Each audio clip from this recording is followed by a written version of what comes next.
How do you prepare for a role like that? Here's a guy about to face the death penalty. Well, uh, I spent a lot of time down in death row, Angola prisons, talking, seeing.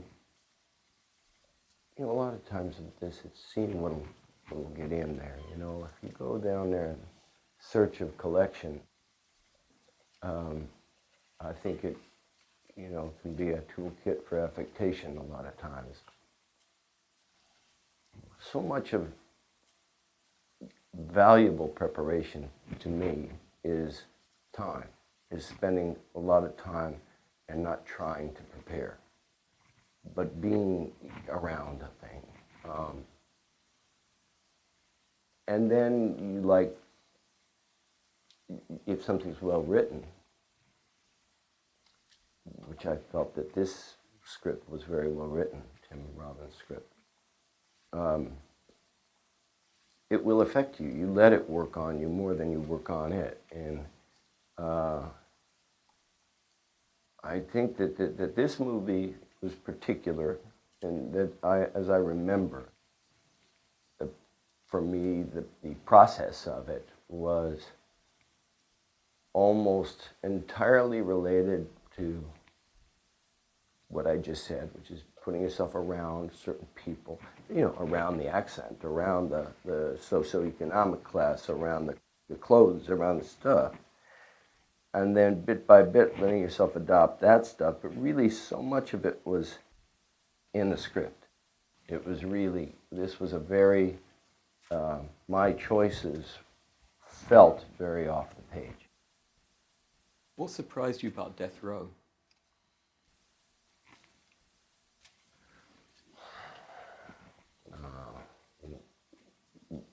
That we still have death row surprises me. But not too much. I mean, I'd been, in a lot of jails and stuff, and so A lot. before. I think I read that Richard Ramirez, the serial killer, took a liking to you and was writing you letters or something. He wrote me one. Yeah, I was down here on Boucher Street, LA County Jail, in a cell kind of across from him.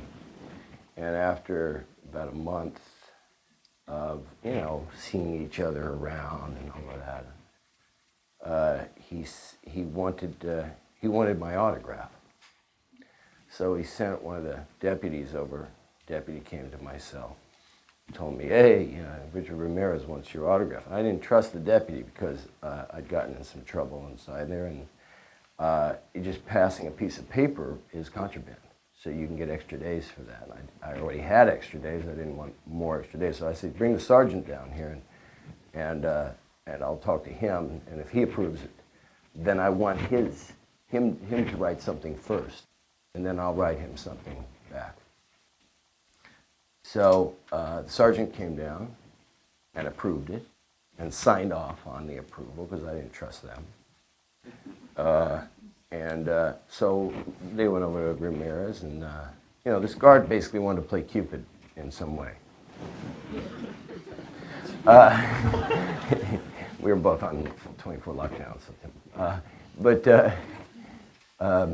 So I get this thing from him, and it says, hey, Sean, stay tough and hit him again. Richard Ramirez, 666, with a pentagram, his rendition of the devil.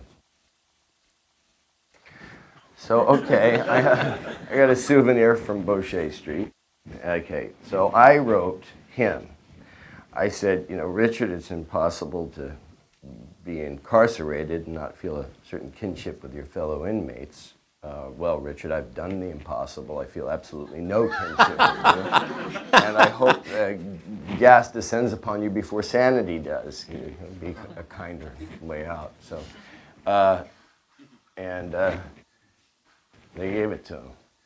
And then my house burned down years later, and that damn thing of his burned with it, so I don't have it.